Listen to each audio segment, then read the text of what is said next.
So what we then see here in terms of money supply expansion, shifting out the money supply curve, that there's an increase in reserves in the banking system created by the fact that the Federal Reserve is printing this money for the first time, or buying, in this case, an existing piece of government debt that increases excess reserves. Because let's say that it bought the bond from me, I then put the $1 million in the bank, and now that bank has more excess reserves that it then lends out, which then increases the checkable deposits, the deposits that once you get a loan payment, for instance, let's say I apply for a loan, I get a check from the loan company that I then put in the bank, which increases the money supply.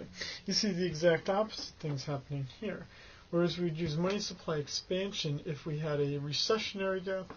Here, if we had an inflationary gap, we would use money supply contraction, which would then mean if the Federal Reserve sold some existing debt, then that means that I would, let's say I bought the bond from the Federal Reserve, then I would write a check to the Fed would cash that check, and all of a sudden my bank would have less in excess reserves, which would mean they'd have to call in some loans, lowering the checkable deposits, and decreasing the money supply.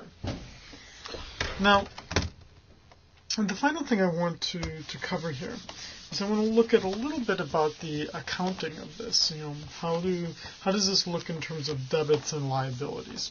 So in this case, the assets would be whatever loans they have that they have made out to others, cash that they have in the vault. The liabilities would be the deposits, right? Because the deposits means that someone can demand that cash back at any time.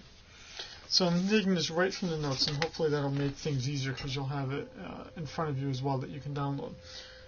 In step 1 of that process, Bank A, let's call it my bank, Notre Dame Credit Union. At this point, there is $1,000. I wish I had $1,000. $1,000 in reserves. So they have $1,000 in cash. That's their asset. And then I guess I'll have to change my name to Bill. I then have a checking account that shows I have $1,000 that I can write a check on at any time.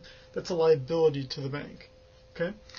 Both sides need to equal each other. Assets need to equal liabilities. Okay. Step 1. In step 2, then, what we do is we break down that $1,000 in reserves into the two parts. The required reserves, which in this case would be, let's just say it's 10%, versus 90% that are excess reserves, $900. The total assets still equal my liabilities.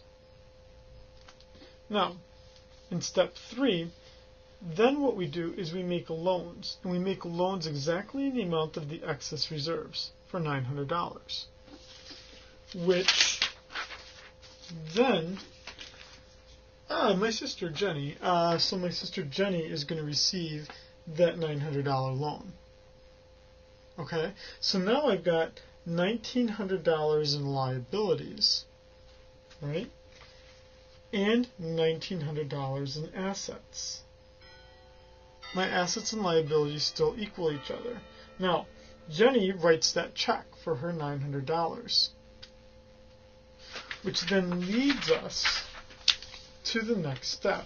She's going to buy CDs from a CD retailer. Geez, old-fashioned. That bank, right, is not, or that CD retailer that got the check from my sister is going to have $900 in their account, and that bank will have $900 in their reserves. And so this goes on and on. So if you look at page 5, you see that multiplying process working out. $1,000, $900, which is 90% of that. $810, which is 90% of that.